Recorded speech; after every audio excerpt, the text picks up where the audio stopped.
micrófono que está por ahí abierto. Se desempeña como profesor regular en Derecho Constitucional, Humanos y Ciudadanía, Protección de los Derechos Humanos y Presupuesto y Sistema de Control Público en la Universidad Nacional de San Luis. Bueno, y hoy es diputado de la Nación. Gracias, Alejandro, por tu participación y escuchamos.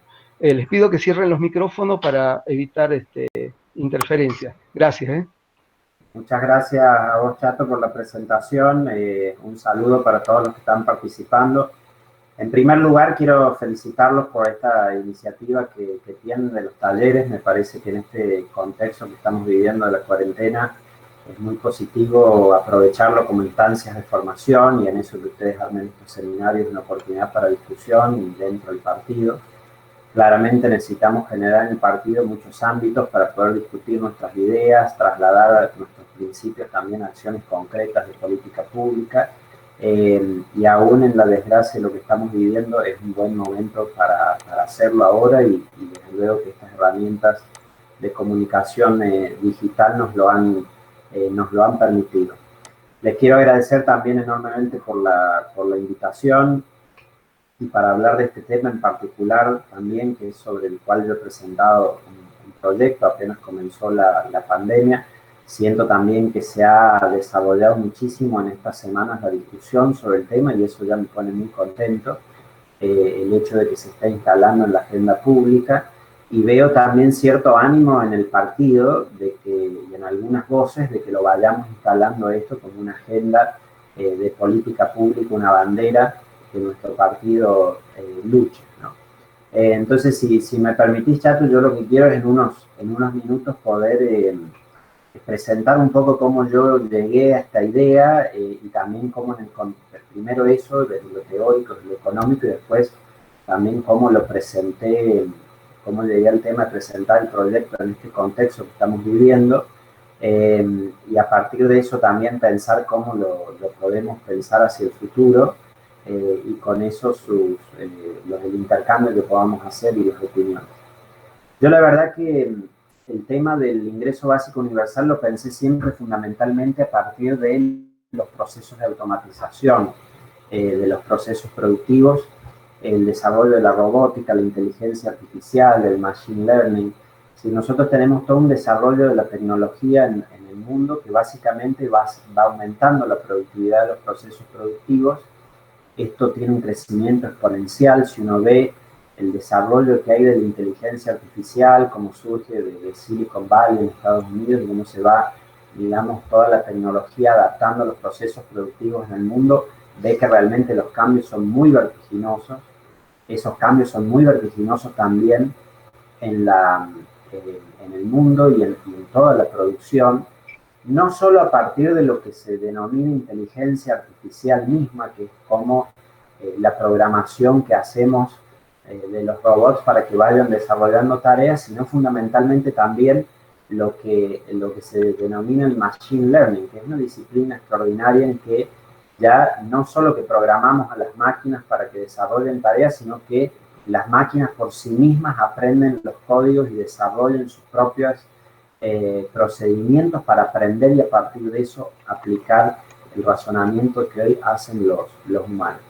Estamos claramente asistiendo a una era en la que hay una aceleración de la adopción de la automatización para distintos procesos.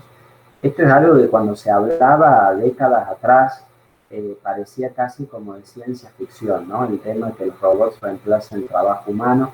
Yo me acuerdo, una vez leí el libro El fin del trabajo de Jeremy Rifkin, que es un autor de tendencias económicas de Estados Unidos, un sociólogo, y ese libro, el bestseller El fin del trabajo, hablaba de esto, ¿no? Del reemplazo del trabajo humano por la automatización. Ya hoy, si vemos los estudios internacionales, muestran que en Argentina mismo, las 2/3 partes de los empleos que hoy son desarrollados por humanos son susceptibles de ser reemplazados por robots. Y las tareas que hoy conocemos como empleos dentro del país, no estoy hablando a nivel mundial, sino en la Argentina en particular, 2/3 de ellos serían reemplazados, son susceptibles de ser reemplazados por robots hacia el año 2050. Si pensemos un momento en el que todo lo que nosotros conocemos como empleo en Argentina, sin dudar aquellos empleos que son de menor calificación y requieren tareas más rutinarias. Pensemos básicamente lo que es la manufactura industrial. Toda la manufactura industrial prácticamente puede ser reemplazado por los robots en líneas de producción que desarrollen esa tarea. Entonces, a partir de esto, a partir de la automatización, es que se piensa cómo podemos hacer en una sociedad hacia el futuro donde todo lo que se produce lo producen las máquinas. Y a esto hay distintas respuestas. Por ahí hay una respuesta que tienen los tecnoescépticos, ya sea porque creen que eso no va a suceder, pero como les digo, ya hay muestras cabales en todo el mundo de que eso está sucediendo y hay muchos estudios de cómo eso se va a profundizar. Y como digo, tenemos que acostumbrarnos a que esto forma parte del pensamiento no lineal, sino del pensamiento exponencial. Es decir, no pensemos algo que va ocurriendo progresivamente o gradualmente, sino que es algo que de un día para el otro crece drásticamente, así como ha sido, por ejemplo, el crecimiento del contagio del virus en el mundo. Es decir, nos encontramos un día para el otro con un fenómeno que aparece exponencialmente. Entonces, ¿cómo sería esa sociedad donde todo es producido por robots o máquinas? Decía, los tecnoescépticos, algunos piensan eso no va a llegar, y otros dicen, bueno, no, tenemos que detenerlo, porque lo que puede pasar con esto es que sea muy malo para los seres humanos quedarse sin trabajo. En verdad, nosotros creo, y a eso doy una primera respuesta, creo que nosotros debemos dar la bienvenida a la automatización, sobre todo porque a partir de la adopción de la tecnología en nuestros procesos productivos, siempre el resultado ha sido mayor productividad, mayor cantidad de bienes y servicios. Imagínense, por decirles, si nosotros nos hubiéramos opuesto a que se instalaran cajeros automáticos porque no perdieran sus trabajos los empleados del banco, o nos hubiéramos opuesto a la instalación en la industria de ciertas máquinas para que los operarios no pierdan el trabajo. Por ahí hay una idea de centrarse mucho en el empleo, pero tenemos que ver cómo la adopción de la tecnología representa una mejora sustancial en nuestra calidad de vida, el acceso a más productos, el que como consumidores y ciudadanos podamos acceder también a muchos bienes y servicios que antes no teníamos. Pero claramente también esa adopción de la tecnología, como digo, creo que no puede ser la respuesta no adoptarla, por el contrario, hay un beneficio económico y un beneficio social de hacerlo, pero también nos produce otro problema que es qué hacemos con todas las personas que dejan de trabajar y son sustituidas por los robots y las máquinas en el trabajo. Y en esto es muy importante que lo pensemos cuando pensamos de renta básica o de ingreso básico universal. Nuestra sociedad tiene una concepción del trabajo que hace a la organización de la sociedad toda. Es decir, en la concepción de la sociedad industrial, como es la nuestra, el trabajo es parte de nuestra razón de ser como sociedad. Entonces, si de repente nosotros llegáramos a una sociedad donde el trabajo humano es reemplazado, parte de nuestra actividad esencial como seres humanos queda desplazada y debemos repensarnos como sociedad. Y esto no tiene que ver solo con lo económico, sino que tiene un impacto muy fuerte en lo sociológico, en la organización de nuestra sociedad. Esto lo digo porque si nosotros llegáramos a una sociedad donde la automatización reemplaza a los seres humanos en el trabajo, tenemos temas que resolver mucho más profundos que solamente lo económico. Tenemos que ver a qué se dedican las personas, qué ocupaciones tienen, que pueden tener, por supuesto, ocupaciones no vinculadas a lo que es el concepto hoy de trabajo industrial, sino que pueden tener ocupaciones en el sector de la sociedad civil, en el cuidado de personas, que es muy importante, en lo que es el cuidado de adultos mayores, el cuidado de niños, en ciertas tareas que requieren interacción humana. Sin duda es que siempre hablamos de la educación como una o de la salud como otra, pero cuidado, porque hoy la salud vamos viendo cómo incrementalmente hay máquinas que pueden hacer diagnósticos a partir de las historias clínicas mejor de lo que lo hacen los propios médicos. En la educación, nosotros participamos de la educación universitaria en distintas instancias, dando clases en grupos reducidos, pero hoy y lo han notado ahora durante la pandemia, es tendencia lo de que una persona, un profesor, coloque a través de una institución un curso al que acceden cientos de miles de personas en todo el mundo, con los conocidos MOOC o los cursos masivos. Entonces, cada vez son más áreas en las que eso se puede reemplazar. Y como digo, va a ser una tarea de la organización política el ver cómo resolver esa cuestión sociológica. Pero también hay una cuestión económica y distributiva importante, que es qué va a suceder si son un grupo de máquinas, de robots o de medios tecnológicos los que producen toda nuestra sociedad hacia el futuro, y el resto de las personas no tienen, por ende, un trabajo, el desempeño de una tarea de corte industrial. Ahí se plantea una cuestión distributiva también importante, que es cómo aseguramos la subsistencia de esas personas, ¿no? Y en esto, yo diría, es como el desarrollo último de nuestro sistema capitalista, el hecho de que el capital mismo reemplace el trabajo, o que el capital puede abarcar todo como factor de producción a partir de que se desarrolla la robótica y con eso logra la producción y prescindir del factor del trabajo humano. También, si uno lo ve desde una visión, digamos, marxista o neomarxista, también encuentra explicación en que nosotros vamos a llegar con la automatización a una situación donde los que poseen los medios de producción o poseen los medios tecnológicos son dueños de todo, y aquellos que no poseen la tecnología, que no poseen los robots, las máquinas, el machine learning o demás, son desprovistos de todo. Frente a esto sí creo que se impone una cuestión básica de la política económica, una cuestión esencial de la reforma fiscal y de la reforma tributaria, que es la cuestión de la distribución del ingreso. Es decir, nosotros tenemos que asegurar que si llegamos a una situación de automatización donde toda la producción es hecha, para decirlo en términos simples, toda la producción es hecha por robots o por la automatización, ¿cómo aseguro la subsistencia del resto de las personas? Y acá entra, creo, para mí básicamente la idea del ingreso básico universal. Yo tengo que ser capaz de, mientras tengo un sistema que asegura abundancia de bienes y servicios, que asegura productividad, que asegura que haya, en definitiva, bienes para toda la población, lo que tengo que sí resolver desde la política pública es su distribución.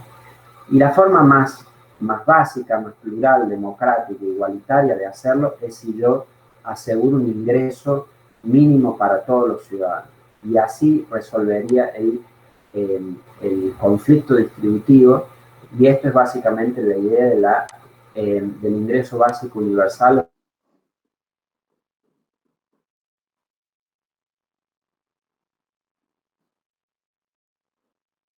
De la escasez, sino que también puede llegar a esto desde la fundamentación jurídica, ¿no? Si nosotros vemos los distintos tratados internacionales con jerarquía constitucional que nuestro país ha sido signatario y ha sido ratificante, como es, por ejemplo, el Pacto Internacional de Derechos Económicos y Sociales, o como es la misma Declaración Universal de los Derechos Humanos. Estos tratados hablan de que nosotros debemos asegurar a toda persona un derecho a un nivel de vida adecuado.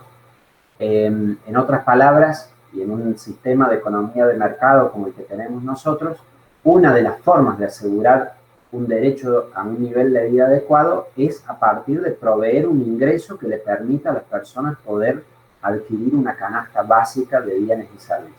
Es decir, o recurrimos a lo que era años atrás la idea del estado de bienestar, este estado que provee servicios básicos a la población, provee educación, salud, alimentos, vivienda, vestimenta como bienes básicos, o en una idea más moderna en la que respetamos propiamente las preferencias de todos los ciudadanos sobre qué consumir y sobre qué bienes adquieren, lo que hacemos es proveerles de un ingreso y que ese ingreso les permita obtener un nivel de vida adecuado a partir de las decisiones de consumo que ellos tengan.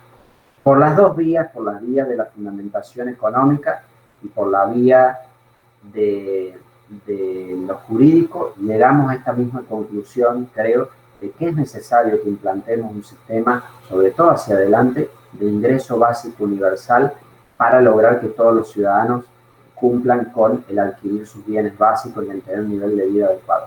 Por supuesto que llegamos a esa conclusión si partimos de una concepción egalitarista de la política, una concepción igualitaria, donde creemos que todos los ciudadanos tienen que tener un derecho a un nivel de vida básico, o que todas las personas deben tener los medios para subsistir. Si no, por supuesto, si no tuviéramos una idea de igualdad, podemos decir, bueno, que el desarrollo tecnológico se produzca, los que acceden a los bienes y puedan hacerlo bien, y los que no puedan, que no. Pero desde luego creo que no es la idea que nosotros tenemos. Por eso digo, desde una fundamentación de igualdad, creo que llegamos a la conclusión de que ese ingreso debe ser garantizado, y aún para los que no lo crean, casi que tenemos que recurrir a eso también por una cuestión de necesidad. Sabemos que en las sociedades donde más desigualdad hay, también se producen otros problemas a nivel social, y entonces, aun si es el interés de las élites, también está la necesidad de reducir la desigualdad, y es bueno para eso que no produzcamos una concentración de la riqueza tan grande, como por supuesto ya la tenemos hoy, concentración del ingreso y concentración de la riqueza en el mundo, lo tenemos sobre todo a nivel regional, y lo tenemos también en la Argentina, y de esto por supuesto podemos discutir.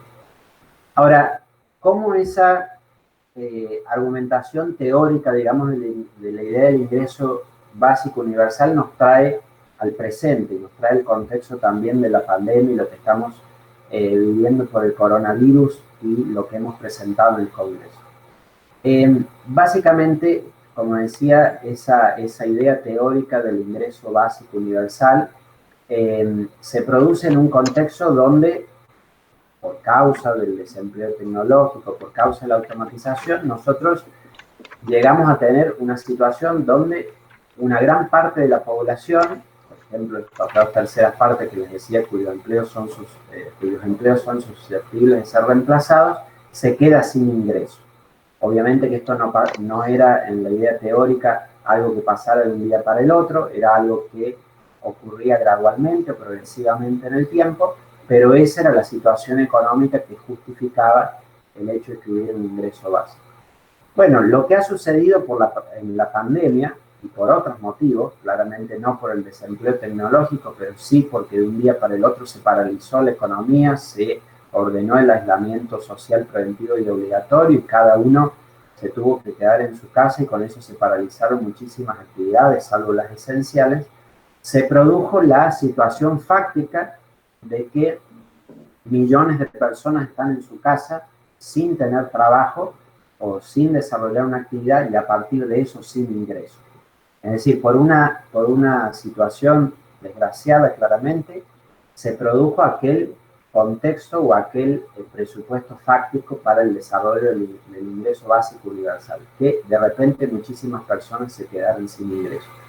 A partir de esto, yo estuve conversando con algunos amigos, con quienes han estado involucrados desde la teoría económica con el tema del ingreso básico universal, y decía, bueno, básicamente estamos viviendo en la pandemia lo mismo que se viviría bajo la situación del desempleo tecnológico, y es un factor como para poder presentar una idea de renta básica universal. Y también creo que aún en la desgracia, como digo, es una oportunidad de poder evaluar esta política pública para implementarla.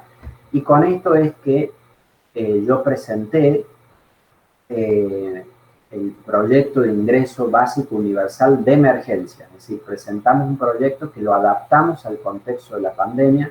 En esto, por supuesto, aprovecho también para agradecerle a Miguel Nani como diputado, que él me apoyó en la presentación de esta idea, así como lo hicieron muchos otros diputados de la Unión Cívica Radical y de Juntos por el Cambio, y que de esa manera pudimos introducir este proyecto, que básicamente, ¿qué disponía? Disponía la idea de que todos aquellos que se quedaron sin ingresos por la pandemia pudieran tener un ingreso asegurado desde el Estado.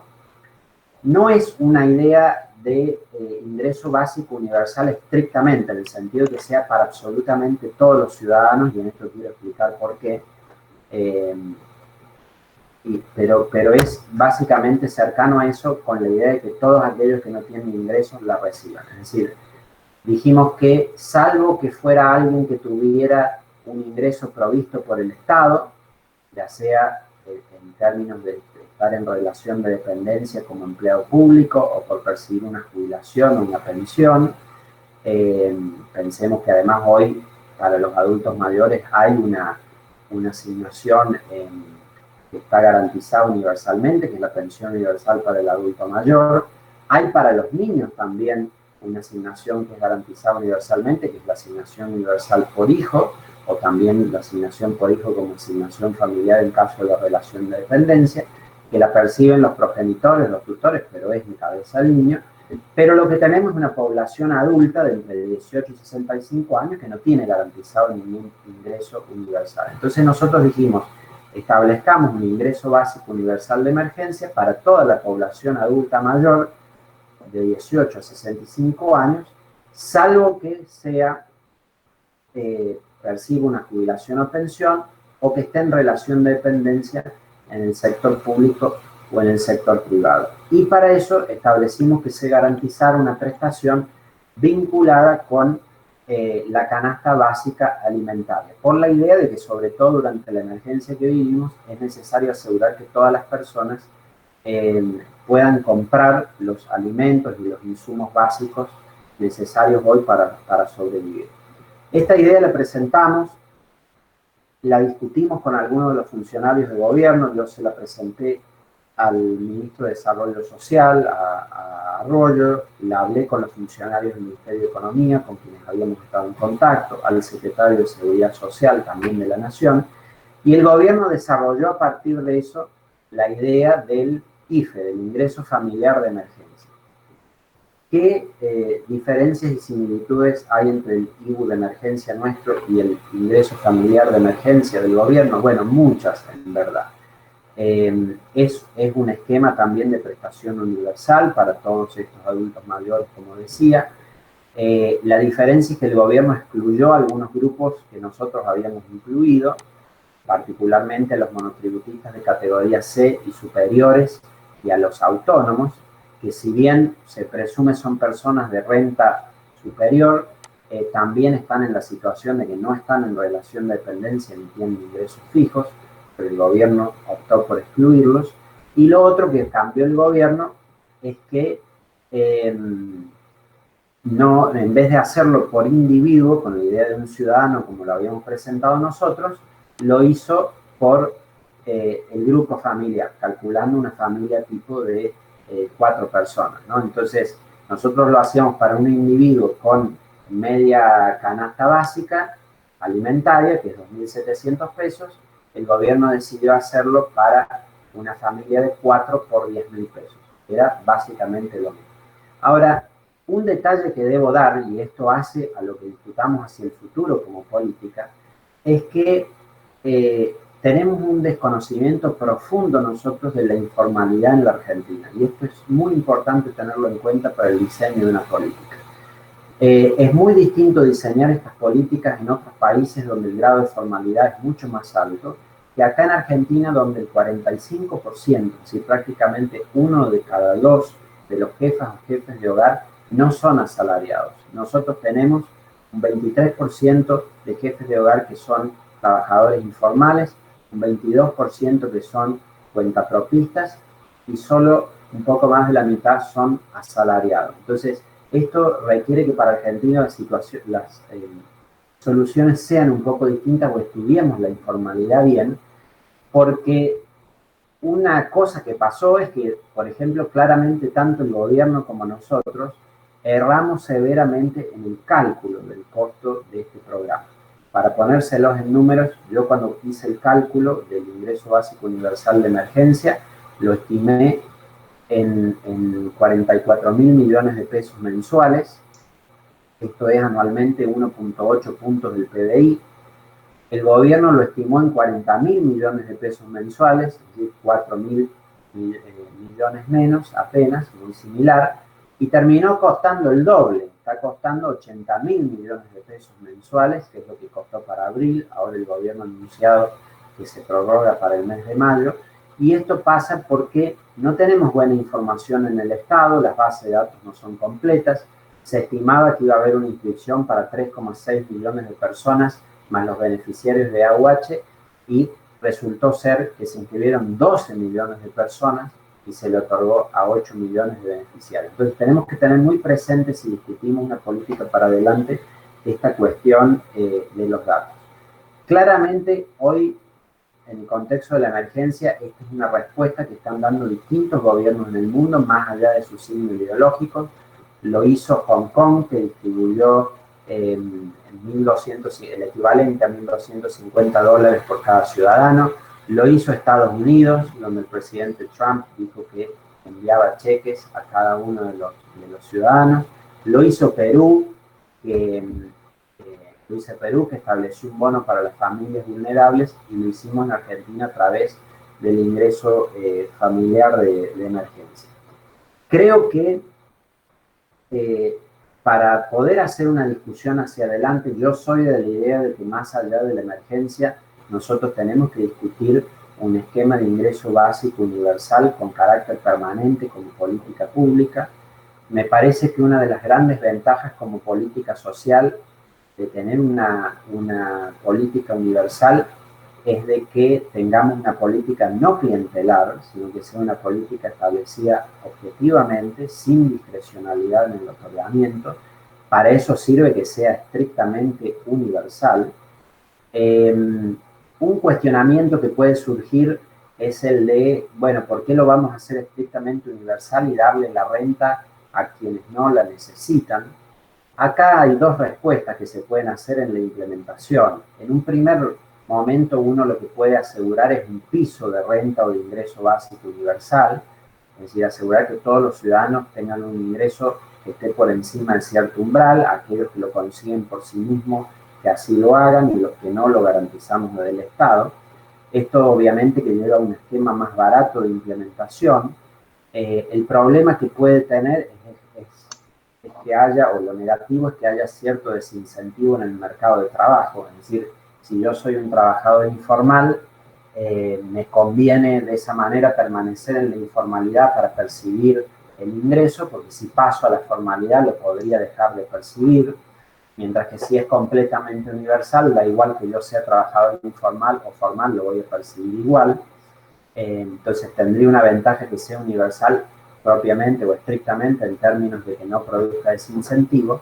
Lo único que, como digo, el hecho de que un esquema sea propiamente universal hace que sea más caro, porque hay que otorgarle a todos los ciudadanos un ingreso básico universal, y eso requiere mayor dinero. Creo que si fuéramos una política de ingreso básico universal permanente, es imprescindible, y este es un tema que es importante hablar, es imprescindible que produzcamos también en la Argentina una reforma tributaria muy profunda, porque la discusión que puede surgir es, muy bien, es una buena política el ingreso universal, consentimos en que es una política social no clientelar, que es objetiva, que es la solución para el futuro, pero ¿cómo la financiamos? Y en esto hay muchas discusiones en el mundo. Ahora, por ejemplo, cuando fue la campaña presidencial en Estados Unidos, había uno de los candidatos demócratas, que es Andrew Yang, que proponía que fuera a partir de la implementación de un impuesto al valor agregado allá, como es el IVA nuestro. Pero la diferencia es que allá no hay IVA y acá ya cobramos 21%, entonces no sería una vía para explotar. La otra es que nuestro sistema tributario hoy es profundamente regresivo, es decir, nuestro principal impuesto, que es el IVA, grava proporcionalmente más a los más pobres. Ustedes piensen que hoy una persona en la Argentina que tiene un ingreso de 10.000 pesos, para poder sobrevivir, se gasta los 10.000 en el mes.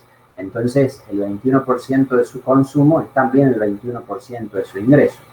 Mientras que imaginen, por ejemplo, una persona que gana 100.000 pesos, desde luego gasta más que el que gana 10, pero tampoco gasta todo. Capaz, digamos, vive con 50, por poner un ejemplo, y ahorra otros 50. Entonces ahí el 21% de su consumo es apenas el 10,5% de su ingreso. Es decir, esto es lo que Keynes llamaba la propensión marginal al ahorro. Mientras más ingreso una persona tiene, mayor es la posibilidad de que cada dólar o cada peso adicional lo ahorre en lugar de consumirlo, y esto es lo que hace que los impuestos al consumo graven proporcionalmente más a quienes menos tienen y proporcionalmente menos a quienes más ganan. Al contrario de lo que hacen los impuestos al ingreso o los impuestos al patrimonio, que tienen una incidencia distributiva progresiva, es decir, que van gravando más a quienes más tienen. Caso del impuesto a las ganancias en la Argentina, que grava solo el 30% de más ingresos de la población, y por supuesto que podría tener rediseños eso para ser más progresivo. Caso del impuesto a los bienes personales. Es decir, el punto es que nuestro sistema tributario, sobre todo los impuestos en Argentina, son muy regresivos. Entonces, si nosotros pensamos una política social de gasto importante, como puede ser un ingreso básico universal, creo que es fundamental para que esa política tenga sustentabilidad en el tiempo, que sea acompañada de una reforma tributaria que sea profundamente progresiva en el impacto que produce. Bueno, con eso creo dar unos lineamientos centrales de cómo se desarrolló teóricamente la idea o de dónde yo vine al tema, cuál es el contexto en el presente hoy y el desarrollo de la idea durante la pandemia, y también lo que podemos hacer hacia el futuro, donde creo decididamente que debe ser esta una de las banderas de política que nuestro partido tenga. Con eso les agradezco y los escucho y me interesa el intercambio que podamos hacer. Bueno, muchas gracias, Alejandro. Dejamos abierto el uso de la palabra. El que quiera pedir la palabra, desconecta su micrófono o conecta su micrófono para poder hablar. Una sola observación. Vos habías hecho en tu proyecto un cálculo sobre una distribución anual de la renta. En este caso, el gobierno ha pensado una renta de emergencia para el mes de abril, ahora está pensando en extender para el mes de mayo, pero no sé si tienen esa proyección o la emergencia de ello es durante estos meses nada más, y lo que la coyuntura les vaya de alguna manera presionando. ¿Cómo ves? Aclaro eso, sí. De paso lo veo a Miguel ahí, que ahora le veo la cara. Sí, ahí se acaba de incorporar. Y reitero, por si no lo escuchó, el agradecimiento al apoyo que él me ha dado también en este tema y que trabajemos los ingresos básicos. No, decía, claro, la estimación nuestra, el proyecto lo que dispone es que, como ley que sea un derecho para todos los ciudadanos mientras dure la emergencia declarada por el Poder Ejecutivo por la pandemia del coronavirus. Lo que nosotros estimamos es que el gasto mensual de esa prestación era de 44.000 millones de pesos. Si anualizamos ese gasto, representaría 1.8 puntos de PBI anuales. En el caso del gobierno, es una decisión discrecional que va de mes a mes. De hecho, hubo conflicto en la discusión con ANSES cuando Banoli dijo que el exdirector ejecutivo que podía no repetirse, lo terminaron removiendo, anunciaron que lo van a repetir para este mes. Es de mes a mes en la prestación, si se otorga o no, hay discrecionalidad en eso, pero también el cálculo inicial de ellos era de que era de 40.000 millones de pesos mensuales. Costó en abril 80.000 millones de pesos mensuales en el mes, que eso anualizado sería 3.6 puntos del PBI, es importante saberlo. Ahora en el otorgamiento para el mes que viene podría haber una ampliación para que a algunos de los que se les rechazó se les otorgara. Tenemos que dimensionar cuánto ese gasto es, pero si se extendiera podríamos estar hablando de entre 4 y 5 puntos del PBI. Y a esto voy con lo que terminaba recién la introducción, que una política que requiera 4 a 5 puntos del PBI es una política muy importante en términos sociales, pero que en el escaso margen fiscal que Argentina tiene, por el déficit que ha venido arrastrando, por sus problemas de endeudamiento y demás, es una política que no la podemos pensar aislada de otras reformas que nuestro país necesita, ¿no es cierto? De cierto ordenamiento macroeconómico en términos de estabilización, de control de la inflación, de reforma monetaria y fundamentalmente en una cuestión de reforma fiscal, de ordenamiento del gasto público y en particular reforma impositiva que le dé más progresividad al sistema, porque estamos hablando de una política muy importante en términos de gasto. Bien, queda abierto el uso de la palabra. ¿Alguien hace uso de la palabra? ¿Alguna pregunta? Conecten el micrófono el que quiera preguntar.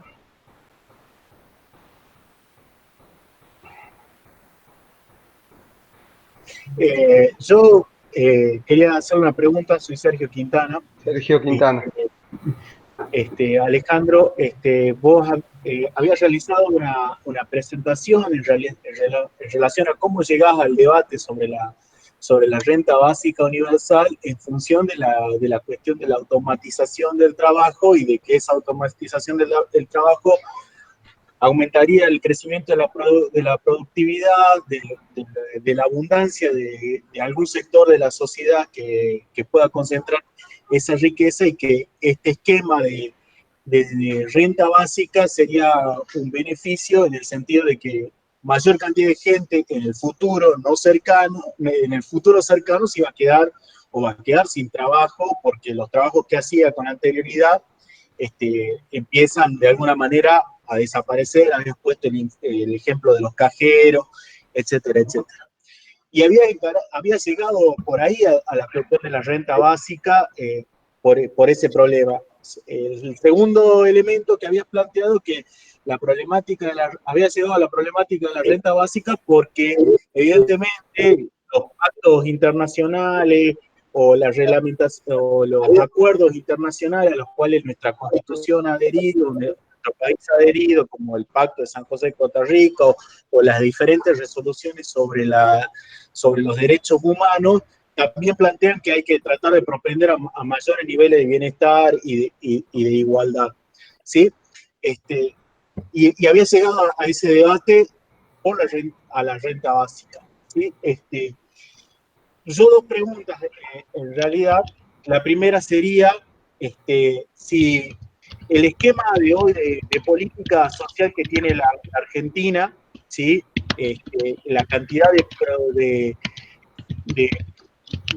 insumos, perdón, no de insumos, sino la cantidad de proyectos focalizados de asistencia social que hay en la Argentina, más la cuestión hoy del ingreso familiar extraordinario, no pueden dar los números, no nos pueden brindar números como para implementar una renta que se pueda mantener sustentable en el tiempo. Esa sería la primera cuestión. Y la segunda cuestión teórica, si este debate sobre la renta básica ha podido tomar elementos de lo que hoy se está discutiendo en el mundo o a escala mundial, sobre la red de renta básica, y la renta básica no solo como una política de emergencia, sino como una política igualitaria, de libertad, que proponga, que pueda promover la autonomía de los ciudadanos, ¿no? Eso como pregunta. Sí, antes que conteste Alejandro, pediría si alguien más quiere preguntar, así juntamos un grupo de preguntas y vos podés desarrollarla, ¿sí? ¿Te parece? ¿Alguien más quiere hacer uso de la palabra para preguntar, para aclarar, de tal manera de que podamos tener un solo desarrollo por parte de Alejandro? Sí, ¿quién está? Carlos Mansur. Carlos Mansur. Carlitos. Carlos Mansur ha sido concejal en la ciudad de Orán, terminó su mandato en diciembre. Sí, Carlos.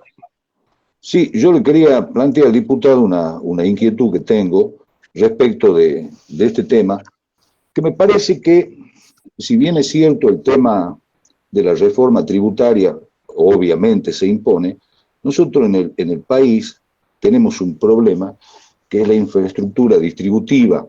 Y si bien es cierto, por supuesto, desde nuestra ideología y nuestros principios, el tema de la igualdad es fundamental, también aquí entra una cuestión de distribución equitativa, porque nosotros en el norte, una renta básica universal igualitaria no va a tener el mismo alcance en todos los ciudadanos, sea de la capital federal, las grandes urbes, o de nuestro caso, en la provincia de Salta o en el interior profundo, como se conoce allá en la capital.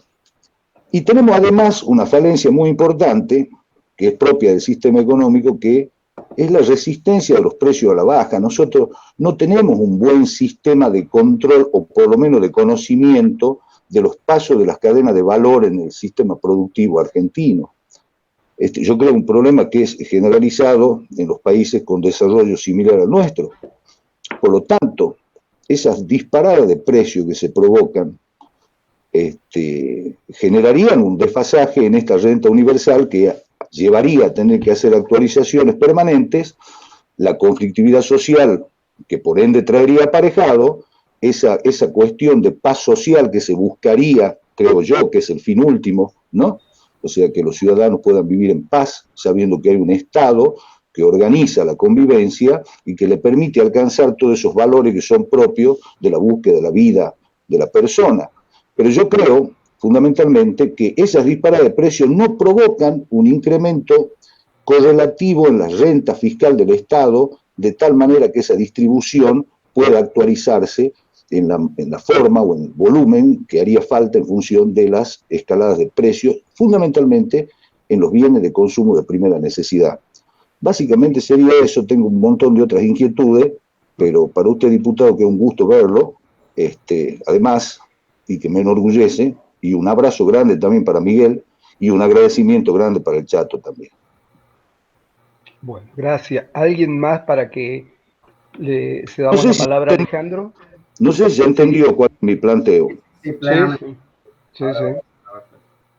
¿Alguna pregunta más o...? Bueno, comencemos a desarrollar, Alejandro. Sí, no. A ver, Álvaro. Sí, no, Álvaro mi pregunta es era de más. la mesa ejecutiva de la FUA. Hola Alejandro, ¿cómo estás? Gracias por tomarte un tiempo, ¿no? Y participar en la actividad. No, mi pregunta iba más que nada relacionado a un cuestionamiento que generalizado en relación a la renta básica universal, en tanto va en contra del estímulo al empleo, es decir, que por lo que hemos discutido estos días, uno de los principales cuestionamientos que se hace es que la renta básica genera un desestímulo en la cuestión del trabajo y el desempleo para quienes lo reciben.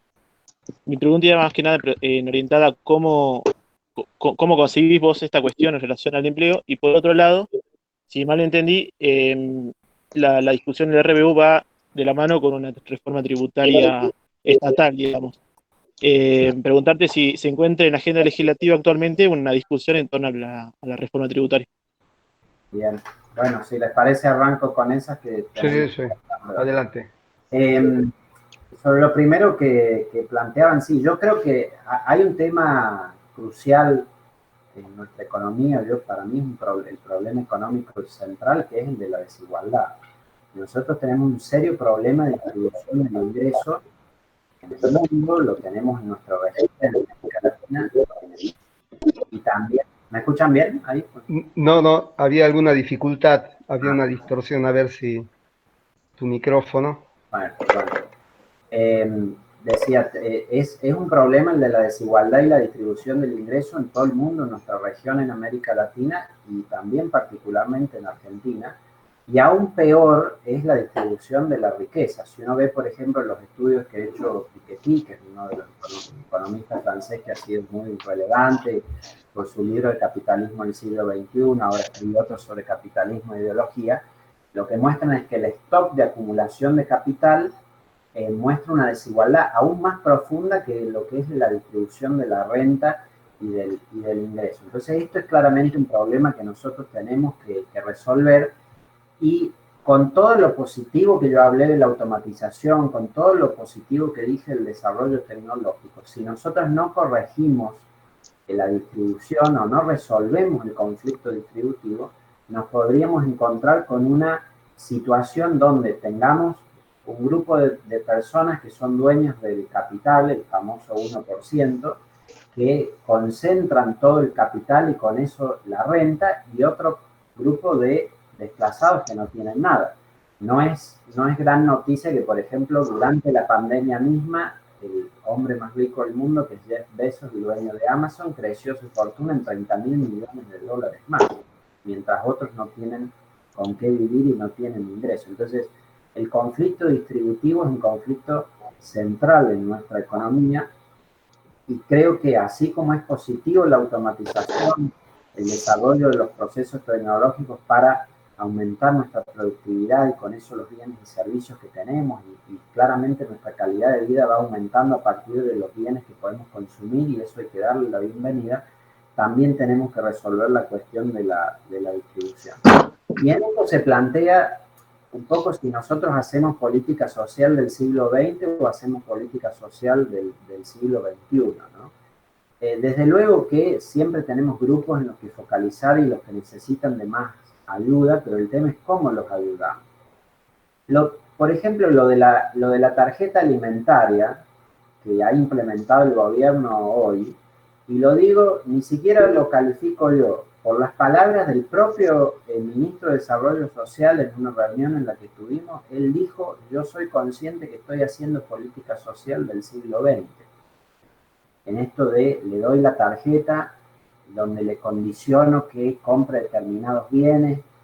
Él mismo lo dijo, ¿no? Me releva de toda mayor evaluación. Es decir, los programas que en los últimos años recomendaron los organismos internacionales fueron sobre todo los de las transferencias condicionadas de dinero. Por eso es que se creó en Argentina la asignación universal por hijo, se creó en el gobierno de Lula en Brasil el Bolsa Familia, se creó el programa Oportunidades en México, es decir, no fue un programa exclusivo de Argentina, sino que los programas de transferencias condicionadas de ingresos fueron la recomendación, digamos, en todo el mundo para los países en desarrollo.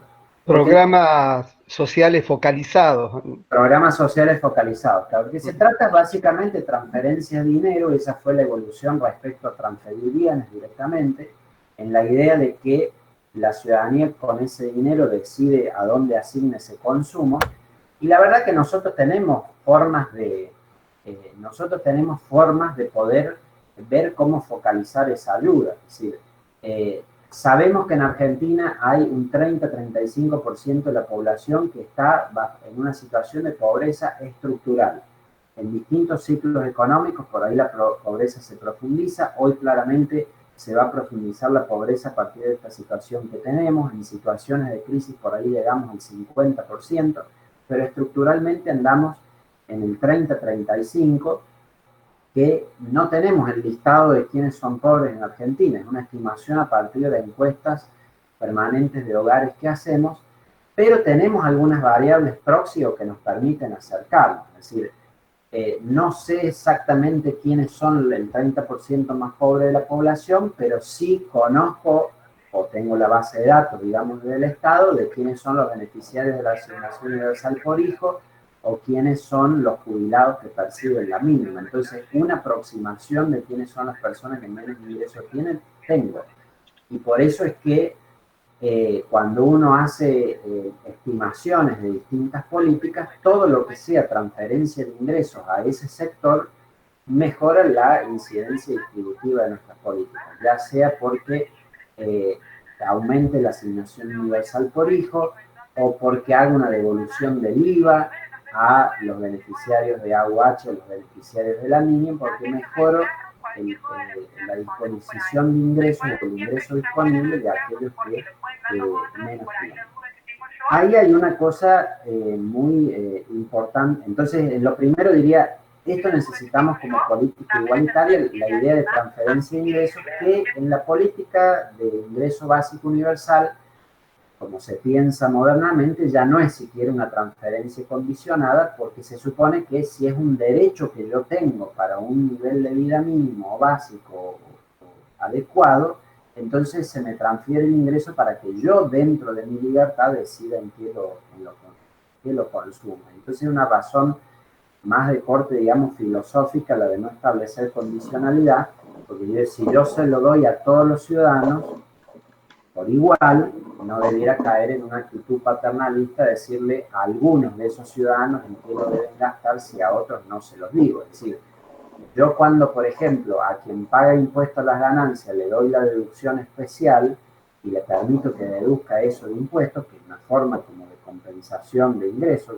similar a lo que es el ingreso básico, no le digo en qué tiene que gastar por ahí esa deducción especial. Entonces, si no se lo digo a él, por ahí no hay razón de que se lo digo a otro en que establecer la condición. Pero esto es una cosa, por supuesto, para discutir. Algo muy importante de lo que planteaba Carlos cuando dijo tan gráficamente esto de resistencia de precios a la baja, y bueno, es en verdad ser conscientes de que nosotros en Argentina tenemos múltiples problemas económicos simultáneamente. Es decir, un problema es el problema distributivo de desigualdad y de distribución del ingreso, pero otro es el problema de falta de estabilidad y falta de un valor de nuestra moneda. Es decir, nosotros arrastramos el problema de la inflación históricamente, estructuralmente. Ahora llevamos 18 años seguidos en inflación en 2 dígitos. Desde el año 2002 para acá, todos los años hemos tenido inflación en los 2 dígitos. Creo que eso tiene que ver, si me permitís, Carlos, con muchos factores, pero me parece que hay 2 o 3 que podemos mencionar. Uno, Argentina es muy malo en cuanto a sus políticas de defensa de la competencia. Nosotros tenemos altos grados de concentración en distintos sectores económicos y entonces esto permite a los empresarios en esos sectores ser formadores de precios y tener un poder sobre el mercado para establecer precios. Eso, cualquier política moderna antimonopolio o de defensa de la competencia busca quebrar el poder de mercado de esas empresas. En Argentina no lo hacemos. A veces no lo hacemos por intereses políticos o por falta de voluntad política, pero debiéramos tener una autoridad regulatoria de la competencia que funcione efectivamente y quiebre eso como lo hace la Unión Europea, como lo hace Estados Unidos. Nosotros, además del problema de defensa de la competencia, me parece que tenemos el problema de que somos una economía muy cerrada. Somos una de las economías más cerradas del mundo si lo medimos en términos de lo que nuestras exportaciones e importaciones representan respecto al Producto Bruto Interno. Esto termina protegiendo a los empresarios locales y les evita tener que ser afectados por ninguna competencia externa. Es decir, en otros países que tienen economías abiertas, si yo cobro los precios muy caros y va a entrar algún producto importado que va a ser más barato y yo como empresario no voy a poder vender. Ahora, acá Argentina es uno de los pocos países en el mundo, si no el único, donde tenemos electrodomésticos carísimos o electrónica carísima, ropa, autos, motos o el producto que se les ocurra, que se vende carísimo, mucho más caro de lo que en Uruguay, en Brasil, en Chile, ni que hablar en Estados Unidos, y sin embargo no pasa nada porque tengo trabas arancelarias a la importación, tengo el tema de las licencias automáticas o permisos no arancelarios para poder importar, entonces termino aislando de la competencia externa a los empresarios y con eso permitiendo que incrementen sus precios y te diría, si me permitís, que somos los consumidores más explotados del mundo. Si pagamos precios mucho más caros que en otros lugares y sin embargo nosotros lo toleramos. Y tercero, hay un problema monetario. Tenemos una moneda que no vale nada, ni nadie confía en el peso. Y las decisiones de la autoridad monetaria tienden a que perdamos más confianza en el peso. Porque si nosotros, por ejemplo, tenemos como hoy una inflación que ha sido anual del 50%, la respuesta ahora a la crisis es emitiendo más dinero. La base monetaria creció en el mes de marzo un 40%, anualmente creció un 90%, y los productos y los bienes y servicios que fabricamos son los mismos. Entonces, si yo tengo la misma cantidad de bienes y servicios en una economía que produzco, porque esa economía no ha crecido, pero de repente la cantidad de dinero crece en un 90%, o es prácticamente el doble de dinero que había hace un año atrás, y no es ninguna sorpresa que los precios sean más altos, ¿no? Porque lo que hace el mercado es ajustar precios y cantidades. Eso es lo que sabe hacer el mercado. Toma los precios para poder ajustar cantidades demandadas y ofrecidas. Entonces, a misma cantidad de bienes y servicios producidos, yo subo la cantidad de dinero y es un problema. Ni que hablar de que cuando pase la cuarentena, si nosotros no absorbemos ese dinero circulante, no esterilizamos toda esa emisión que se hizo, cuando se incremente la velocidad de circulación del dinero, podríamos tener un problema de aceleración inflacionaria muy grave y eso hay que resolverlo también. Pero claramente lo que planteas, Carlos, nos lleva a que sin dudas el tema distributivo no es lo único que tenemos que resolver, sino que debe ser en conjunto con todo un plan económico que establezca una reforma monetaria, que produzca estabilización de la moneda, que reforme el sistema tributario y que además tenga una política social que produzca una distribución equitativa. Por la cuestión de lo regional que planteabas, hay soluciones para eso. Está lo que se llama la técnica de la paridad de poder adquisitivo, es decir, más que yo otorgar nominalmente un mismo valor, veo cuánto es lo que cuesta una canasta de ciertos bienes y servicios básicos en distintas regiones y ajusto la transferencia de lo que hago a ese valor de la canasta. Eso es lo que se llama ajustar por paridad de poder adquisitivo, es decir, que no sea nominalmente igual el ingreso, pero que sí sea capaz de adquirir los mismos bienes y con eso lo puedo tomar los desequilibrios regionales. Y sobre la pregunta que me hacía Álvaro respecto del desincentivo, bueno, el desincentivo se produce, depende cómo sea el monto del otorgado de la prestación de ingreso básico universal y según la aplicación que se haga. Es decir, en la aplicación, la que yo decía recién, si yo lo doy como se ha hecho con el IFE o como era en nuestro propio proyecto, solo para los trabajadores informales y no para los formales, claro, puede pasar que si yo estoy en el sector formal y no lo percibo, y sé que el que está en el informal sí lo percibe y capaz que me conviene pasar a la informalidad para poder percibirlo. Entonces sería no tanto un desincentivo al trabajo, pero sí un desincentivo a la formalización. Mientras que si yo lo aplico con un sistema puramente universal, que todo ciudadano que es parte de la población de adultos lo percibe, yo sé que así esté formal, lo voy a seguir percibiendo. Entonces, si yo hoy estoy desempleado, trabajo en la informalidad o demás, si sé que cuando paso la formalidad voy a seguir percibiendo ese ingreso del Estado y no me desincentiva en nada, lo busco. Y después tiene que ver con el monto, obviamente, ¿no? Si el monto de la prestación, por decirte un disparate, ¿no?, fuera 100.000 pesos, y capaz que yo te digo, bueno, sí, dejo de trabajar, porque con esto ya voy bien, ya me mantengo, ya obtengo todos los bienes que necesito, punto. Ahora, si el monto que doy de la prestación es una canasta básica alimentaria, como te decía en nuestro proyecto, una canasta básica alimentaria son 5.700 pesos, y nadie vive con 5.700 pesos, entonces lo que me están haciendo es asegurar un piso con la prestación para ciertos bienes y yo igualmente voy a tener incentivo para trabajar, ganar más dinero y demás para poder obtener aquellos bienes y servicios que yo deseo trabajar. Y eso basta con preguntarse uno mismo, ¿cuánto dinero tendría que yo ganar por mes como para poder dejar de trabajar? Bueno, eso cuando uno lo ha hecho en distintos estudios genuinos que se han preguntado, y primero yo digo una cifra que me parece muy grande hoy, pero resulta que primero que esa cifra seguramente no llegaría con la prestación, una cifra alta, y lo otro es que cuando uno efectivamente gana esa cantidad de dinero, porque ha recibido una promoción en el trabajo, lo han ascendido, lo que sea, siempre después termina deseando más. Es decir, es difícil que nosotros como trabajadores o como consumidores nos conformemos con lo que tenemos. Lo natural es que siempre quiero más. Entonces es muy difícil que con una prestación que además sea mínima, yo diga, con esto estoy bárbaro, no necesito más nada y no quiero trabajar. A veces eso opera como digamos, una excusa para no establecer una política igualitaria así que realmente común de desincentivo.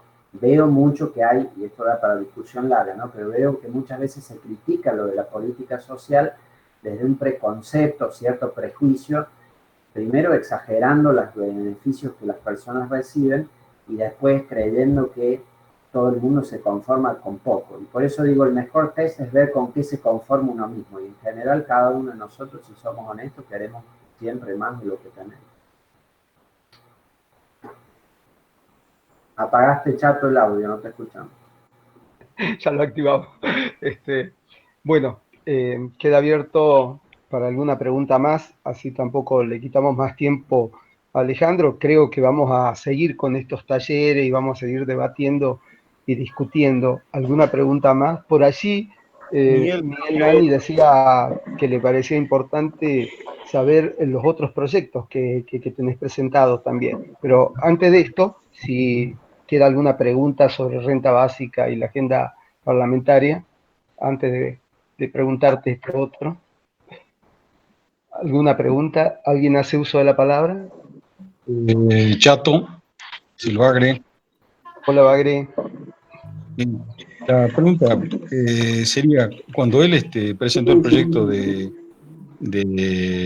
ingreso básico incondicional, era el monto que planteaba era 5.700 pesos, y la otra sería respecto, digamos, de la explotación que se hace de minerales de tierras raras como litio o coltán, que tiene una gran expectativa, países, digamos, desde afuera. Existe un programa más o menos equitativo, justo, digamos, o regalías que se cobran, no por declaración jurada de las empresas que las explotan, sino con otro tipo de control, si es que existen proyectos de esa naturaleza, si es que existe algo así. Bien, adelante. ¿Alguna Bien. otra pregunta? Así vamos unificando. ¿Alguien más? Sí, hola. Perdón, ¿quién está hablando? Rata, me parece. ¿Mariano? Sí, hola Chato, ¿cómo estás? Hola, ¿cómo andas, Mariano? Bien, bien. Bueno, quería saber si, bueno, luego de lo analizado, quería saber, él ya presentó, hizo un congreso y quería saber si es que es optimista respecto a la configuración actual del Congreso y la posibilidad de que esto efectivamente salga, o aquellos amigos de la meritocracia van a votar en contra y los otros con sus mezquindades tampoco lo van a apoyar. Está Pato Ubey, ¿vos querías preguntar, Pato? Chato, me parece que el Rata también quería preguntar, ¿eh? Ah, no lo vi. Ratita, básico, Pato. Que conteste Sí. la pregunta Alejandro y después me pregunto yo, no hay problema. Prácticamente era si habían estudiado caso hipotético. Se te escucha muy mal. Se te escucha muy mal. Pato, no se te escucha. Ahora sí me escuchan. Ratita, a ver, ahora, habla. Bueno. No. Le dejemos al Rata Sebey mientras arreglás vos tu micrófono.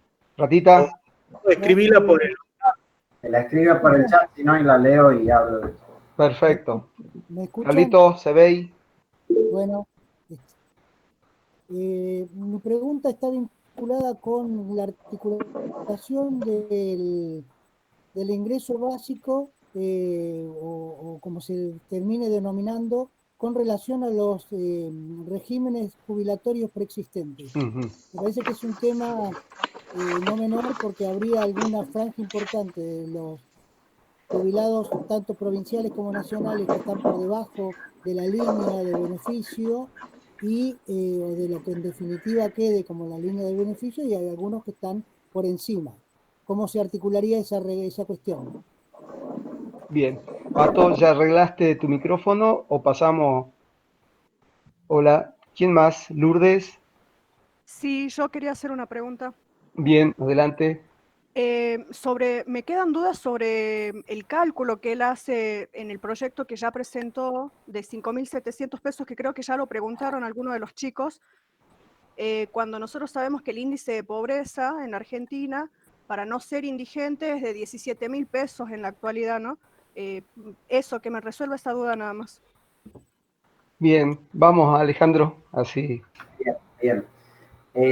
Bueno, sobre el tema del valor que preguntó José, y ahí fue la última pregunta también, estrictamente nosotros en lo que pusimos fue calculado sobre la canasta básica alimentaria, que son 5.700 pesos, 5.500 pesos, pero lo que dimos el 50% del valor de la canasta alimentaria, que sería 2.750 pesos por persona.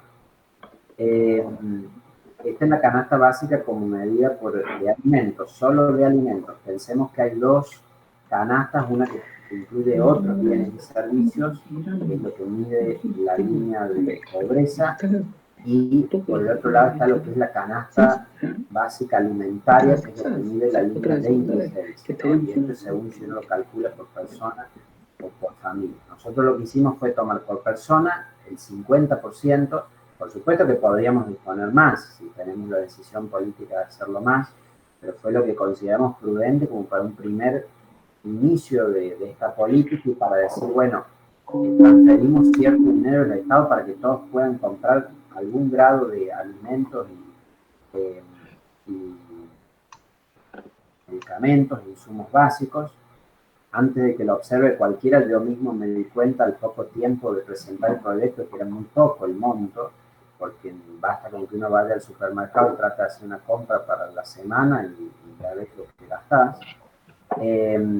Pero de algún modo fue lo que permitió cuajar la idea, que fue un monto muy menor, y de hecho el gobierno después, como les decía, tomó lo del ingreso familiar de 10.000, que era como lo nuestro tomado por individuo, pero llevaba una familia de 4 personas. Pero todo depende de que uno quiera asignar como renta. Podría ser más implica más gasto, por supuesto, y como decía, hay un tema de cálculo, hay que ver, porque nosotros lo calculamos con ese valor a 44.000 millones de pesos, terminó costando el doble, que fue 80, y tenemos que siempre dimensionar lo que costaría anualmente si esto lo hacemos una política que vaya más allá de la emergencia. La verdad, con lo que planteaba Mariano de lo que vota la meritocracia y demás, es una discusión difícil de dar. Yo cuando presenté el proyecto al comienzo y tuve muchísimas objeciones, desde, no, pero esto cuánto nos va a costar, ya el gasto público ya es enorme, y bueno, hay que abordar estas preguntas. ¿En cuánto va a gastar? Yo dije, sí, es importante, pero por ahí es mucho menos importante que otras políticas que hacemos. Las políticas que nosotros establecemos hoy de préstamos a las empresas y de subsidio del salario de las empresas son mucho más costosas, de hecho. Porque si es costoso hoy pagar una canasta básica alimentaria, ni se imaginan lo que es de costoso pagar 2 salarios mínimos que percibe un empleado de una empresa. De hecho, yo, cuando se planteó ese tema de la asistencia a las empresas, yo decía, tiene que tener eso un tope, porque imagínate que hoy una empresa tiene una persona con un salario de 100.000 pesos y nosotros decidimos del Estado pagar ese salario. Es el equivalente a pagar 10 beneficios de IFE, o 40 de estos beneficios de IVU a nivel personal que daban. Entonces, en todo hay que evaluar cómo uno gasta en el Estado. De hecho, esto hay que pensarlo en el contexto de la pandemia. El paquete de ayuda que Argentina da como Estado, el paquete fiscal que hemos hecho, que a muchos les parece, uy, qué tremendo cómo se está aumentando el gasto público y demás, en realidad en comparación al resto del mundo es bastante modesto. Si uno ve los paquetes que han hecho Estados Unidos, Japón, Francia, el Reino Unido, Alemania, todos son paquetes de entre 9 a 15 puntos del PBI. Por ahí eso excluyendo lo que hacen de préstamos a las empresas. Lo nuestro, con todos los últimos anuncios y lo que ha dicho el gobierno, llegaría a 5,5 puntos del PBI, cuando acá mismo Chile tiene 11 puntos, Perú tiene 15 puntos, es decir, en relación, lo que nosotros gastamos hoy como Estado, aún en situación de la pandemia, es muy poco en relación a lo que gastan otros países.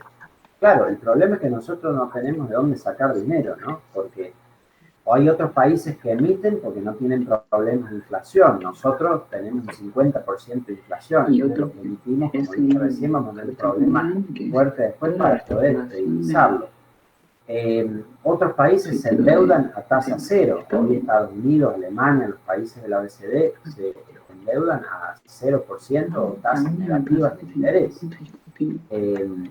Perú mismo lo obtiene al 2,5%. Nosotros, en un proceso de reestructuración de la deuda, como estamos al borde del default o con bonos reperfilados o defaulteados, o no nos prestaría nadie directamente o nos prestaría a lo que es la tasa del riesgo país, que es 40% en dólares. Entonces, el problema que tenemos en Argentina es que tenemos serios problemas de cómo financiar nuestra política fiscal, pero en sí no es que estemos gastando tanto respecto a otros países. Lo que sí creo es que nosotros tenemos que ser, sin duda, muy quirúrgicos en cómo establecemos el gasto público, y por eso es que, así como creo que nosotros debemos establecer una política de ingreso básico, también creo que tenemos que racionalizar muy bien el gasto que hay hoy en el Estado. Creo que a esto, por ahí se refería Miguel también cuando me decía ver lo de los otros proyectos, y porque uno de los proyectos que yo presenté tiene que ver con el tema de los salarios públicos, ¿no? Y que lo presentamos juntos. Hoy nosotros vemos que gran parte de la población no tiene ingresos. Los trabajadores informales dejaron de realizar su actividad, no tienen ingresos. Los monotributistas no facturan, los autónomos no facturan. Otra tanta gente que está desempleada o ha solicitado subsidio de desempleo.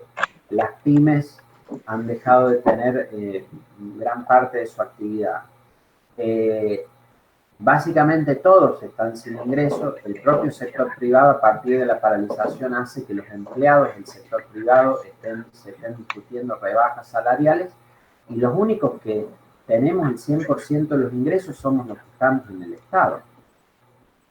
Y tengamos presente en esto que Argentina es el país prácticamente que más gasta en empleo público en toda América Latina. Nosotros gastamos 12 puntos del PBI en empleo público. Entonces ustedes piensen que si nosotros lográramos seguir un recorte general de 10% sobre la nómina salarial del empleo público, eso implicaría 1,2 puntos del PBI, que es el equivalente a 6 meses de pagar el ingreso familiar de emergencia. Yo sé que siempre, para los que estamos en el Estado, para los que somos representantes y demás, hablar del tema de tocarnos nuestros propios salarios, bueno, a nadie le gusta que le toquen lo propio. Pero tenemos que reconocer que al menos en el contexto de la pandemia, donde son necesarios ahorros profundos, el Estado también tiene que hacerlo. Como les digo, es muy importante el gasto del empleo público que tenemos. Argentina tiene 4 millones de empleados públicos, 1,5 millones en el gobierno federal, 2,5 millones en las provincias y municipios. Y lo que nosotros dijimos con Miguel cuando presentamos y demás fue, bueno, al menos los altos salarios del Estado, aquellos que están por encima de los 10 salarios mínimos, determinemos un umbral, establezcamos un tope temporario, que haya una contribución y un ahorro de fondos para lo que son el financiamiento extraordinario que hay en la pandemia. Porque si no, me parece que vamos por ahí en Argentina debates muy reduccionistas, ¿no? Algunos hablan de bajar las dietas, el gobierno dice no y le quiere sacar dinero a los empresarios en esa discusión un poco épica y demagógica que hace, y en realidad nosotros debemos hacer todo, es decir, debemos buscar que aquellos que más tienen sean los que contribuyan, pero también debemos hacer esfuerzos del Estado para racionalizar el gasto público. Es decir, en un país como el nuestro que tiene tan bajo margen fiscal, y tenemos que hacer un esfuerzo por mejorar la incidencia distributiva de los impuestos y también por eficientizar al máximo nuestro gasto público. Y lo que preguntan sobre el tema de regímenes jubilatorios, bueno, primero nosotros tenemos un tema de fragmentación enorme de nuestro sistema jubilatorio con distintas prestaciones. Nosotros tenemos un sistema que en teoría es contributivo porque perciben beneficios a aquellos que han contribuido al sistema, pero en la práctica se ha vuelto un sistema no contributivo, donde tenemos a partir de lo que fue la prestación por moratoria, ahora la introducción de la prestación universal por el adulto mayor, toda una cobertura previsional que poco tiene que ver con aquello que se contribuyó. No está mal, ojo, que incrementemos la cobertura es importante para que aseguremos a todos un piso de ingresos. Lo que pasa es que en el mundo esto se debiera hacer de una forma transparente, donde se garantiza desde los impuestos una prestación básica para todos, y después a aquel que contribuyó se le hace un reconocimiento mayor en función de su contribución. Hoy estrictamente en Argentina tenemos legislado, y lo hizo el gobierno de Cambiemos, la pensión universal para el adulto mayor, es decir, que ya existe básicamente un ingreso básico universal para la población de adultos mayores de 65 años para arriba. Por eso es que la idea del ingreso básico universal, como planteada en el proyecto o como planteada en las discusiones, debe ser hecha, en principio, para la población adulta de entre 18 y 65 años, y en todos los casos estamos hablando de valores que están inclusive por debajo de lo que son las jubilaciones mínimas, así que no debiera generar en ese sentido ningún conflicto con los regímenes jubilatorios. Ahí está la pregunta que te estaba haciendo Ubey, la tenés en el chat, Alejandro. Sí. ¿La alcanzás a ver? Sí, se habló del desincentivo al trabajo que puede haber la producción. Desincentivo a la producción, entendiendo que la renta... Ah, ¿ya está? Sí, dice, entendiendo que la renta básica universal implicaría una carga tributaria mayor a las riquezas y otros medios recaudatorios, sabiendo que hoy por hoy el sector productivo por la existencia de actividad financiera ya está desincentivado. Antes que pases a eso, así no cambiamos sobre el proyecto que acaban de presentar. Si entiendo bien, entonces están pidiendo una reducción porcentual de los ingresos del sector público. ¿Así es? Eso sí, es... más que porcentual, yo lo que propuse es un tope. Un tope. Perfecto. El problema con lo porcentual es que también es desigual, porque, por ejemplo, hay salarios en el Estado de 700.000 pesos, como es un juez de la Corte Suprema, y hay salarios de 100.000 pesos. Entonces, si yo le quito 30% a los dos, es claro que es más fácil para el de 700 pagarlo que para el de 100. Entonces, lo que propusimos durante la pandemia, y al menos por 3 meses, es que haya un tope de 10 salarios mínimos. Entonces, el salario mínimo está en 16.875, hay un tope de 168.000 pesos y por encima de eso se genera el excedente, sirva como ahorro para constituir un fondo para la compra de insumos, para el pisteo, para todo lo que es la lucha contra la pandemia. Ahí sí suena distinto. Como lo acabas de plantear, suena distinto, porque hace rato ya veía que cargábamos con un costo político cuando los sindicatos, cuando todos están negociando a la baja los salarios bajo el pretexto de evitar los despidos, etcétera, etcétera, y me parecía que podía ser contradictorio con un planteo nuestro, donde estamos diciendo, bueno, justamente va a haber crisis del trabajo, crisis de los ingresos, y esto nos lleva a pedir de que dejemos de dispersar la distribución del Estado, la podamos concentrar en la renta básica, en el ingreso básico incondicional, y al mismo tiempo jugar a la generación del trabajo, porque el otro problema central que me parece es que hay un golpe muy profundo también a las pymes, a las pequeñas empresas, etcétera, etcétera, y tampoco hay demasiado incentivo para las pymes, y corremos el riesgo de estar subvencionando los salarios de las grandes empresas en la medida que esto se profundice. Entonces, como lo acabas de plantear, suena distinto, es decir, un tope de 10 salarios básicos. Un tope, primero para que no afectemos salarios menores, después porque hay una cuestión de desigualdad profunda en los salarios del Estado, como les digo, me parece que una democracia que se basa en el valor de la igualdad no resiste que haya salarios en el Estado que sean 40 o 50 salarios mínimos. Es decir, que hoy un juez de la Corte Suprema cobre arriba de 700.000 pesos y eso significa 40 salarios mínimos de un ciudadano, es mucho siempre, ¿no? Pero ahora en la pandemia aún peor, cuando estamos tan escasos de recursos y necesitamos establecer transferencias básicas para poder subsistir básicamente. Entonces eso es lo que proponemos. Y en lo que preguntaba Ricardo, del desincentivo tributario, bueno, acá es importante ver, todo impuesto puede generar cierto desincentivo en las actividades económicas, pero es muy distinto el grado de desincentivo que cada impuesto produce. Primero, los impuestos al consumo siempre establecen una cuña sobre las curvas de oferta y demanda que hace que uno no demandaría lo mismo que si estuviera al costo. Es decir, hay una definición de eficiencia en la economía que es el hecho de que el precio sea igual al costo marginal. Eso es lo que lleva a la eficiencia y a cantidades de equilibrio entre la oferta y la demanda. Cuando yo introduzco un impuesto al consumo, introduzco una distorsión sobre ese precio, la gente demanda menos de lo que demandaría al precio igual al costo marginal y entonces produzco ineficiencia y desincentivo. Todos los impuestos al consumo por definición lo hacen.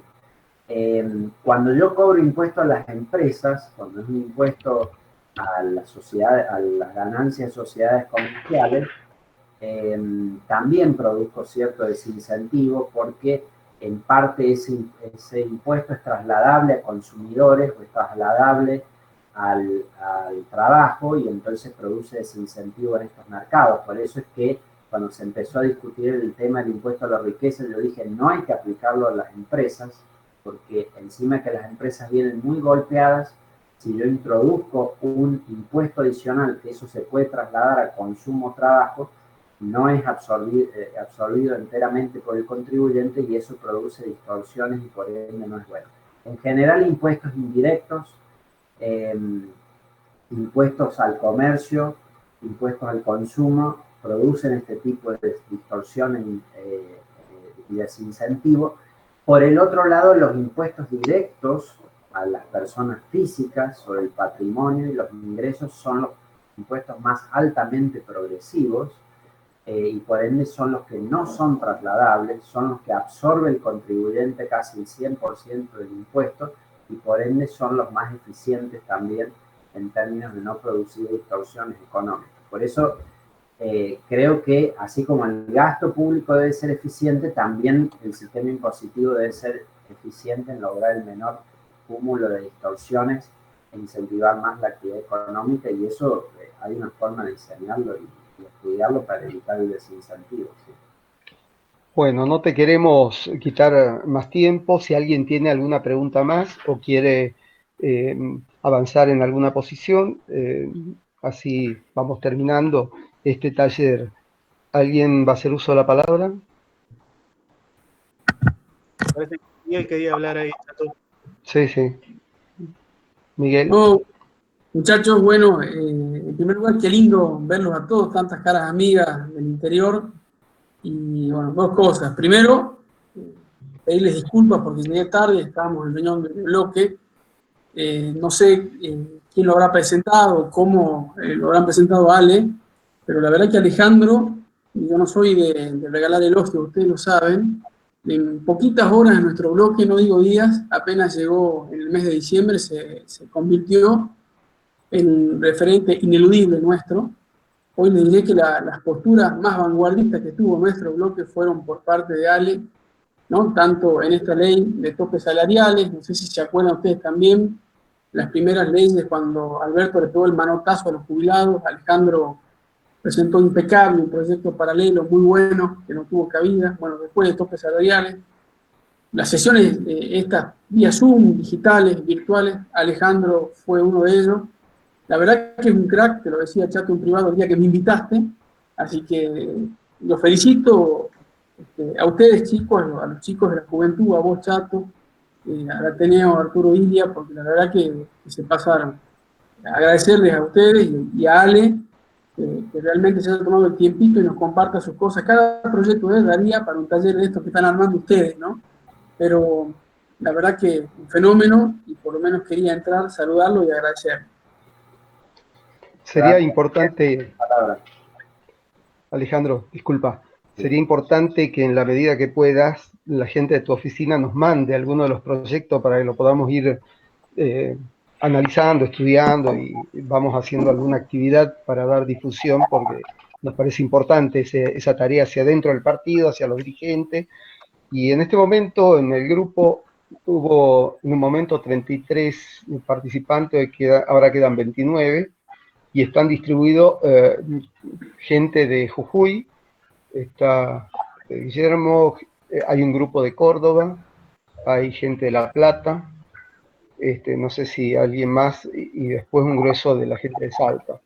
Lentamente los talleres han ido convocando a dirigentes de las distintas provincias y se ha convertido en un espacio de debate bastante interesante. Nosotros después durante la semana distribuimos el material de lectura, vamos avanzando, vamos profundizando para ir hilvanando con mayor claridad la propuesta. Así que, bueno, agradecerte profundamente. Te vamos a hacer llegar la copia de esta videoconferencia para que la puedas tener. Seguramente vamos a continuar con este esquema de formación y te seguiremos convocando. ¿Chato? Sí, adelante, Alejandro. Yo, bueno, agradecerle a Alejandro, pero también agradecerle a los muchachos de la oficina ahí, Ignacio, todos que nos ayudaron también para que podamos establecer el vínculo, ¿no? Así que dejarle también, no sé si está todavía conectado Ignacio, un agradecimiento por el contacto, por la posibilidad de desarrollar esta actividad, ¿no? Muy bien, yo les agradezco enormemente a ustedes por la invitación. Bueno, veo por lo que decís, se han quedado todos en esta más de hora y media que hemos tenido de charla. Le agradezco a Miguel enormemente por sus palabras. Además, trabajamos juntos con mucho gusto acá en el bloque. También en pocos meses de que hemos tenido trato, es un amigo para mí y estamos muy a gusto trabajando juntos en el bloque y seguro que habrá mucho futuro en lo que podamos desarrollar desde la UCR a nivel nacional. Así que realmente para mí en esta tarde un enorme gusto compartir con todos ustedes y quedo a disposición. Les vamos a mandar, por supuesto, estos proyectos que Miguel comentaba para que podamos trabajar en ellos, conversar y sepan que estoy como militante siempre a disposición cuando lo requieran. Así que gracias a todos y un abrazo grande. No, gracias a vos y un abrazo. Y a los que están acá, les comento que durante la semana vamos a comunicar si vamos a tener una videoconferencia con militantes de la renta básica españoles y chilenos para poder mirar un poquito qué está pasando en el espacio internacional. Ya comunicamos esa próxima actividad. Bueno, fuerte abrazo, Alejandro. Fuerte abrazo, Miguel. Cuídense. Gracias, Chato. No, loco, un abrazo. Bueno, vamos desconectándonos. Cualquier cosa después nos conversan, nos dicen en privado y vamos organizando las próximas actividades. Un fuerte abrazo a todos. Muchas gracias. Gracias, Miguel. Muchas gracias. No, nada, Miguelito.